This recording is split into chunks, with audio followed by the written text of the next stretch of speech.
Bentornati come al solito su questo canale Anime dal Mondo. Io sono Alex e questo appunto che è il canale di voi creativi e creative e collezionisti, come ormai mi suol dire da qualche video a questa parte.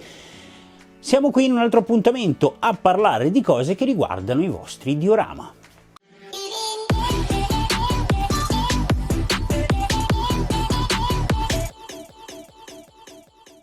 Oggi parliamo, come avete visto dal titolo, della forma della base del diorama. Ed è importante questa cosa perché, diciamo, ogni tanto non ci si pensa, ma in realtà la forma della base è molto importante per dare un impatto diverso al diorama stesso. E vi faccio degli esempi. Questo video sarà veramente molto veloce perché ovviamente non c'è moltissimo da dire, ma un esempio ve lo posso fare. Intanto, se non l'avete fatto, iscrivetevi e cliccate anche la campanella, così siete sicuri di ricevere le mie notifiche. Poi, se volete, proprio se volete, condividete. Questo è un imperativo, dovete condividere, assolutamente. E poi magari mi seguite anche sugli altri social, ma tutti i link sono qua sotto, compreso anche il mio famoso ormai negozietto di Amazon, dove ci sono tutte le cose che ho provato fino adesso e di cui posso parlarvi.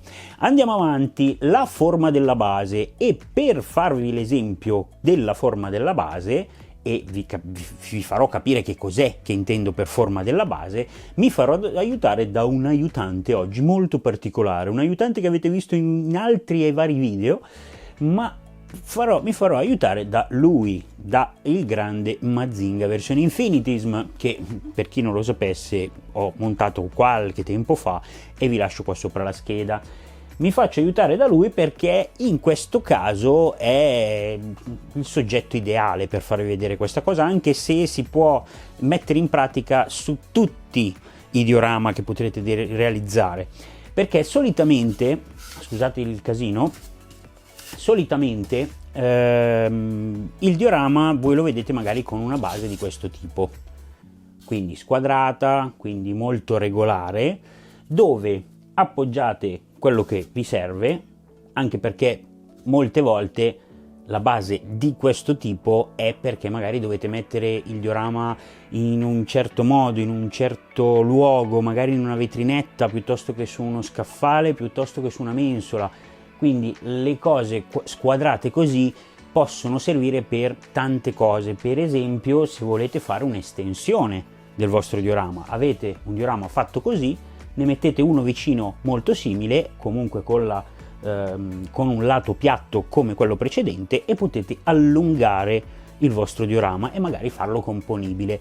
Parleremo anche di diorami componibili in futuro, però sapete che io vado molto più sui neofiti per far capire che questo hobby, passione, nel mio caso anche lavoro, ha tante sfaccettature e magari iniziando dall'inizio potete capire che cosa vi piace e cosa non vi piace. Ma le basi quadrate, squadrate, rettangolari, che siano rettangolari, quadrate, comunque che hanno una forma regolare, hanno un certo tipo di utilizzo. Ma se noi andiamo a cambiare la base, noi andiamo anche a cambiare l'intera visione del nostro diorama. Per esempio, adesso vi faccio vedere, questa è una base da 25x25 se non ricordo male come dimensioni, anzi ve lo dico subito perché non me lo ricordo. Esatto, 25x25, se non siete attenti vi bacchetto le mani, se vi bacchetto le mani se non siete attenti. Bando alle ciance e agli scherzi. 25x25 quadrata, una base quadrata con su il nostro personaggio, il nostro diorama, insomma quello che volete.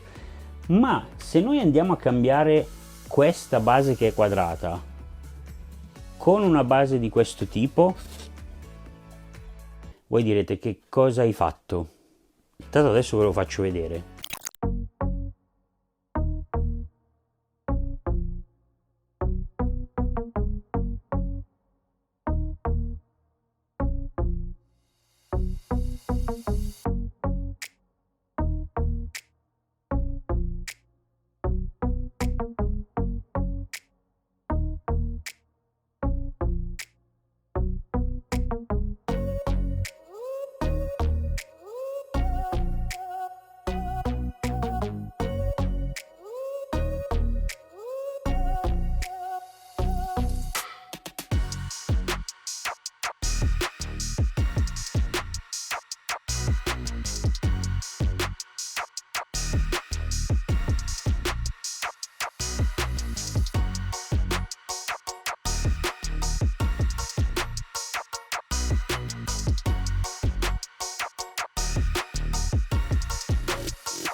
vi ho fatto vedere come ho realizzato questa base, che insomma ho usato la Proxon, la Thermocut, per semplicemente andare a ricalcare il disegno che gli avevo fatto, quindi ho realizzato questa base in funzione di quello che dovevo anche farvi vedere, poi la utilizzerò per fare un mio diorama per una cosa che ho in mente.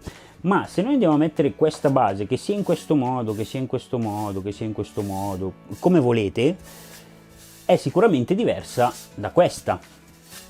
Adesso io ve le faccio vedere di fianco. L'unica cosa che le accomuna è che stanno dentro nelle stesse dimensioni. Questo è un 25x25, questa è stata tirata fuori da uno stesso pezzo, da un 25x25. Ma la cosa che cambia è questa. Provate a mettere il grande Mazinga su una base del genere e poi metterlo su una base del genere. Qual è quella meglio? Questo è tutto da vedere, ma semplicemente non è meglio una o meglio l'altra, dipende sempre da che cosa dovete fare, perché una base del genere io la utilizzo se ovviamente il cliente me la chiede, ma se ci sono vetrinette, se bisogna sfruttare al massimo lo spazio per mettere più oggetti possibili e più dettagli possibili, quindi in una base del genere ci saranno sicuramente più dettagli e più cose, più oggetti che su una base di questo tipo, perché su una base di questo tipo ovviamente per forza di cose ci resta dentro poca roba, cioè, o meglio meno di quella che ci può stare dentro a questa qua. Oltretutto qua possiamo magari sbizzarrirci di più con, non so, nel caso del grande Mazinga ci potrebbe stare uno scorcio di città distrutta, per esempio. Anche su questo si può fare, ma il lavoro va fatto diversamente.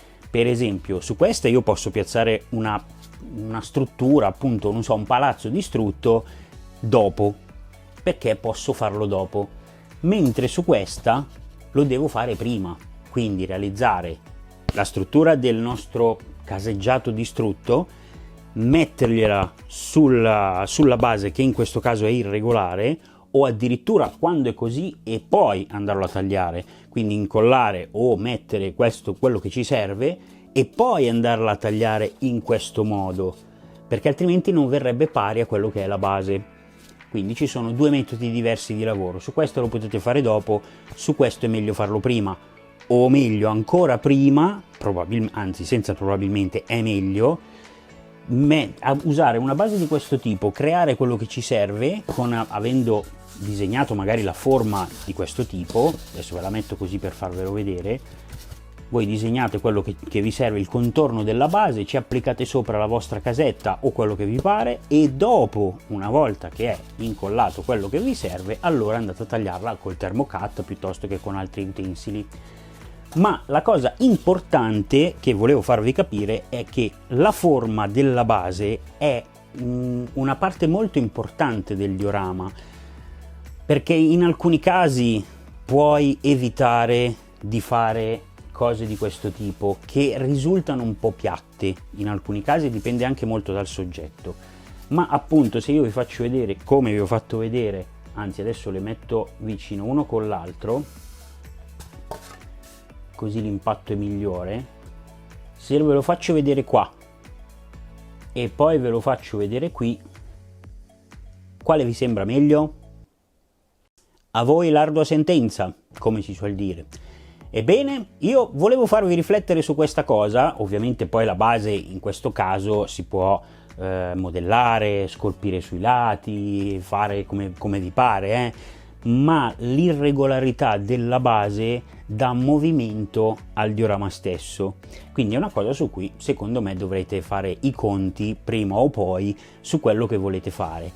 Per esempio la stessa cosa succede se io faccio una base completamente rotonda e ha un altro effetto ancora, anche se a me personalmente non piacciono molto le basi rotonde, proprio massimo ovali, ma quelle rotonde vere e proprie non mi piacciono, perché non lo so, mi danno comunque un senso di piattezza in un certo senso, un po' come quelle quadrate normali, rettangolari o comunque squadrate. Quindi vi faccio riflettere su questa cosa, ditemi quale vi sembra meglio. Adesso lo metto così almeno anche lui non sa cosa fare probabilmente. Vabbè, grande Mazinga, Tetsuya, fai un po' come ti pare, stai da una parte o stai dall'altra, vedi un po' te. Bene, io sono arrivato alla fine di questo video, spero vi sia piaciuto e spero di avervi fatto capire qual è la differenza e che cosa vuol dire fare un diorama partendo dalla base. Se avete l'idea giusta, partire dalla base è già un'idea giusta, quindi se volete farla così è perché c'è un motivo, probabilmente, ma un diorama con una base di questo tipo irregolare ha già molto più movimento che questa, rimane meno noioso nel tempo. Ecco, messa così forse vi è un po' più chiara. Io vi ringrazio per essere rimasti con me fino alla fine, mi raccomando, come vi ho detto prima, iscrivetevi, condividete, ditelo agli amici e parenti, cugini, fratelli, tutti i parenti che avete, e noi ci vediamo al prossimo video. Da Alex e Anime dal Mondo è tutto, ciao!